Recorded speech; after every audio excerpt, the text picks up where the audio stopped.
Welcome to our R2v3 webinar series, read-alongs. So what we're doing during these read-alongs, we are taking core requirements of the standard. Asal is reading our requirements, and then Mike and I are discussing differences between R2v3 and R2 2013, best practices for transition and implementation. So we're excited you're here with us, and let's get started. Asal? Hello, welcome. Today we are going to get into core requirement number 8, focus material. And the general principle is to manage both on-site and in the selection of downstream vendors, the focus materials that pass through its facility or control in a manner protective of the health and safety of workers, the public, and the environment. This is nothing new, really. This is kind of a general principle that was present in R2 2013. So I guess let's just jump into the subsections and get into the nitty-gritty part. Subsection A, development and adherence to a focus material management plan. An R2 facility shall analyze, plan, regularly review, and update as necessary how the FMs that pass through its facility or control will be properly managed both on-site and down the recycling chain, and include this analysis and plan as the FM management plan section of its EHSMS. The FM management plan shall state how the R2 facility and its downstream vendors shall conform to the applicable requirements of the R2 standard. So let's talk about this and we'll get into the subsections. So this section says analyze, plan, regularly review, update, and then include this analysis and plan as the FM management plan section of the EHSMS. So it's kind of similar to what was in the standard before, but I think it's also suggesting the intent here is to have a little bit more in-depth analysis in your focus materials management plan on how those focus materials are managed both on-site and through the recycling chain. And then, you know, I think the intent is not just like the general focus material, but also equipment containing focus materials. How are those managed and how do you properly manage those? So I think it's calling to a little bit more specificity in regards to the focus materials management plan to really kind of get in there and analyze, plan, and regularly review and update how focus materials are managed on-site and throughout the recycling chain. Mm-hmm. Okay, good. Maya, anything to add to that? I would say that, again, depending on how long you've been with R2, if at all, some organizations might have already been doing this. So, you know, because, you know, when we're working with our clients, one of the first things that we do is identify all the FMs. How are you treating all of that, right? Where are they going? So some may already have this in place. Just need to, you know, link it exactly to this section of the standard and include it in that and be a little bit more explicit that that's what this is satisfying. But if you don't have this in place, it's very easy to kind of go backwards, you know, saying, oh, these are the FMs and this is the analysis and things like that. So that's all I wanted to say on that. So there's 3 things that the FM management plan should include. And so supersection 1, the first one is to the demonstrated expertise and capabilities required to process each type of electronic equipment containing an FM. So how in depth do you think that demonstration of expertise would have to be? I mean, the expertise is the companies actually doing those things. If they have the knowledge of how to do that and they have a documented process for how to do it in compliance with regulatory requirements and in any other kind of requirements that might apply to what they're doing, you know, then I think that's enough expertise. You know, the company it's doing something because they have expertise in that area. That's how companies generally operate, right? So I would say the expertise and capabilities is really just kind of documenting your process, you know, or having some type of work instruction, procedure, or a process flow or something showing how that's done, which is going to be, you know, as Maya said, if we've been working with you as your consultants, you're going to have your process flow drawn up anyway. So this is not going to really add too much to what already needs to be done. Yeah, exactly. Mike is right. And in terms of, let's say you're nervous during the audit, what's going to happen and what is the auditor going to say? How do I show this, right? So really the auditors are there to observe what is it that you're doing, right? So and every audit should include observation of every process and interview of personnel in those processes, right? So as an auditor, they should have some kind of a background in the industry and understand that what you're doing is demonstrating your capabilities and expertise here, right? And if for some reason during the interview somebody doesn't, you know, answer to the perfectly, then, you know, your finding is going to be against your training. So like Mike said, I wouldn't worry too much about 8A1 or any of it really, because again, you're already doing what your expertise is. Right. And what about the downstream vendors? How do we show that? How would a company demonstrate their expertise?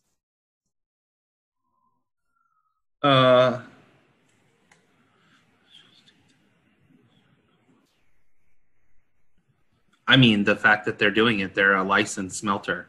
They can extract precious metals and create new material from that, or, you know, whatever they're doing. So it's just maybe adding to a little bit more of the description of what the company does.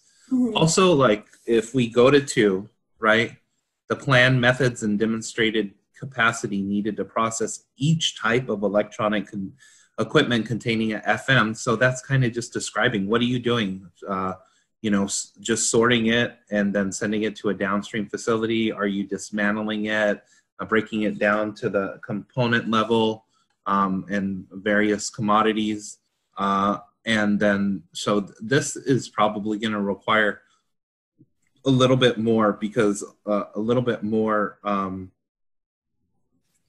documentation in the Focus Materials Management Plan, just because it says to process each type of electronic equipment containing an FM. So a lot of FM plans in general talk about the FM and how that material is processed. It might go into depth when it's talking about like mercury containing devices, might go to like removal of the backlight from LCDs and management of fluorescent tubes and stuff like that. But, you know, if we're talking about each type of electronic equipment, you know, we can't go through and have a list of like 80 different items. We'd have to group it into kind of general categories and then go to talk about what is sorted, what is dismantled on site, what kind of process is used, and you know, the demonstrated capacity is, you know, your closure plan. Because that shows that you know you're bringing in the amount of material that can fit within your facility to do what you need to do to process the material. Okay. And also, I just want to add that depending again what it is that you're doing, you might actually have work instructions on how to test equipment that containing FMs, right? And mm-hmm. if it's not tested, to be routed for if it doesn't test and if it's not ready for refurbishing or resale, then you route it to your dismantling, and then you have instructions for how to dismantle, right? So that also is kind of showing your planned method on how to handle it. Okay, good.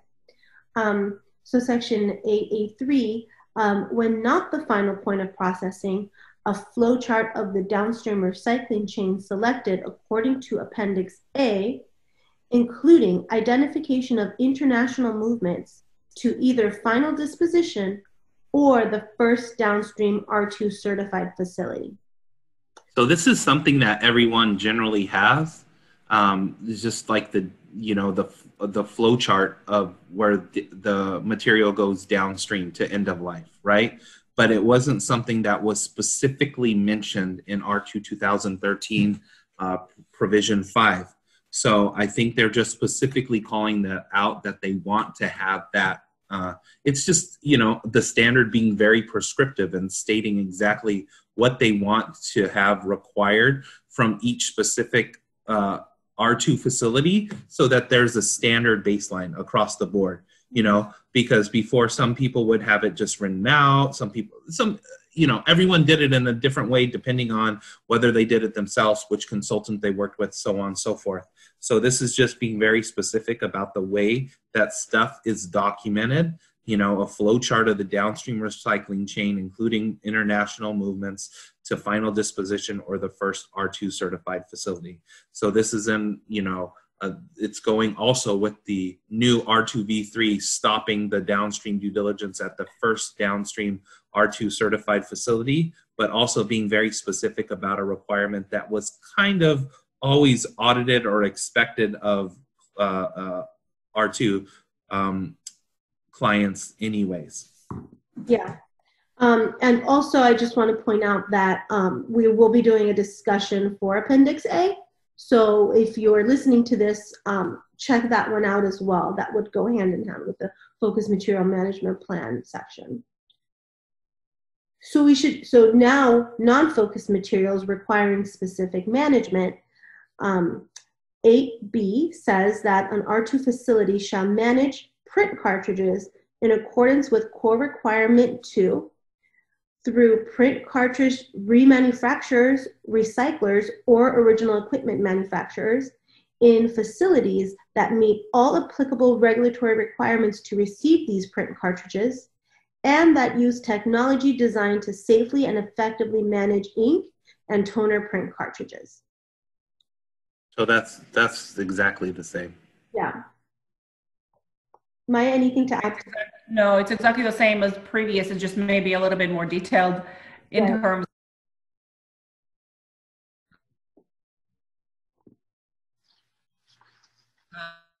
of what is it that you're looking for. I guess you need to confirm all of this with your print cartridge downstream vendor, right? Mm-hmm. So that's what it's kind of directing you to document what are the methods that your downstream vendor is using and confirm that they're meeting all the requirements. But other than that, it's the same.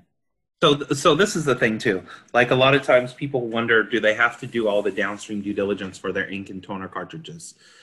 No, not necessarily, because they're not considered a focus material. It's a non-focused material requiring special management or specific management, right? Like the standard says here. So what is the thing that you need to look for? Is your ink and toner vendor trying to reuse the cartridges? Of course they are, because they get more money out of that. If they can't, then they're gonna dismantle it, and then whatever is not left, usually the plastic goes to energy recovery, right? So they have that process well defined. So you're looking to see, are they focusing on reuse, which they are because of money, and then do they have regulatory requirements to do what they're doing? So all you need to do is really get their license and permits to show that they can process the ink and toner cartridges there. And then if there's any kind of international movement, how are they complying with those import-export requirements, and that they're doing reuse. Okay. Well, it sounds like it's not more than the previous standard required then. No, it's not. It's exactly the same, but I'm just kind of defining it and laying it out so that, people who might not know or understand the requirement can kind of have a little bit more clarity about it. Yeah. Okay, so 8C, an R2 facility shall manage all equipment, components, and materials that pass through its facility or control that do not contain focus materials or are not electronic equipment in accordance with Core Requirement 2, and otherwise integrate into the EHSMS to ensure handling that is in full legal compliance, protective of the environment, and protective of worker and public health and safety. So this is just bringing a little bit more of the EH&S portion into the R2 standard. Before, you know, it was very heavily focused just solely on the management of used electronics and focused materials and stuff like that. So the non-focused materials, also, you know, you have to manage them properly and show that they're done in accordance with regulatory requirements and in a way protective of the environment. So don't send it to the landfill if there's some other viable options, and then, you know, a way that's protective of worker health and safety. So, you know, it's just a little bit more, it's bringing or calling attention to your existing environmental health and safety program to really step up and define how you're managing the other materials that aren't used electronics and are non-focused materials. Yeah, and I guess it wouldn't hurt to have a flow chart for these as well, for non-focused material. I mean, you could do a flow chart like of where they're going to the next tier, but I would stop there. I'm not going to go all the way down to end of life for cardboard, wood, plastic, but it's probably the next step in the process anyways. Mm-hmm. Maya, anything to add with regards to non-focused material? No, I don't have anything to add to that, but I do want to say when it comes to focus material, I think we did not emphasize the fact that the flow chart now, the requirement for the flow chart for the focus materials really requires tracing to either R2 downstream vendor, which may be your tier 1, mm-hmm. or all the way down to the end of life. So, for example, if I have batteries and my battery recycler, the organization that we're sending the batteries to is R2 certified, then my flow chart can stop there for the batteries, right? Mm-hmm. But if my tier 1 vendor, downstream vendor, is not R2 certified, then I have to trace it all the way down to end of life or to the R2 facility, right? So I think that this standard is really giving you an incentive to use an R2 vendor, because then you don't have to do so much work for your downstream due diligence. Right. And again, like Asal said, the Appendix A, downstream recycling chain, I think talks more about that. Right, and then what about tracking throughput? I think we talked about this in our Core Requirement 5 discussion. Would we still have to track throughput to the end of life if one of the tier 1 vendor is an R2 vendor? Well, yeah, so you are tracking the throughput within your facility and where it goes, right? So you are, what you're doing is you are kind of documenting pounds coming in, pounds going out, right? And you're tracking throughput of all of the equipment through your facility and where it goes. So you still have to do that. This is just, and then through Focus Materials is really taking a look at where it's ending up. So what happens if you're sending it to an R2 facility, then they are the ones that are tracking throughput, those pounds, right? So in a sense, your whole downstream recycling chain, if there are R2, they're tracking throughput, that material. Mm-hmm. So it's being traced through the recycling chain. But you don't necessarily have to track it all the way through the downstream, through the end of life if your vendor is R2. Okay. Yeah. So basically before, under R2 2013, in regards to this downstream vendor management and the tracking throughput, right? You would track throughput to end of life showing where the material was going until it was a focused material was the end of life, like for mercury retort, circuit board, smelting, so on and so forth, right? But what you needed to do in regards to like bill of ladings or stuff that's specifically mentioned in Core Requirement 5, tracking throughput, or Provision 7 under the old standard, is you would have like a bill of lading from the first R2 vendor to their next tier, and then just have a flow chart showing where the material is going to end of life. Now, I mean, your tracking throughput has your inbound and outbound material, and if your bill of lading is going to a R2 facility, after that, then you're kind of done with bill of ladings if it's going to a R2 certified facility. Mm-hmm. So that the requirement is less than what it was before under R2 to 2013. You don't need to get a sample bill of lading from the R2 facility that you're getting the material from, showing it that going to the next tier, because it's assuming that they're R2 certified. We don't need to do all this due diligence. But if they're not R2 certified, then I think that might be a good idea. And then we also need to look more in depth at Appendix A, because I don't know exactly what all the requirements are there. You know, we need to go through that and really dig in and see what it is. But it is very challenging if you're not working with the R2 facility. So it's much easier under this new standard to work with the R2 certified facility, and it's much, much harder to work with a non-R2 certified facility under this new standard.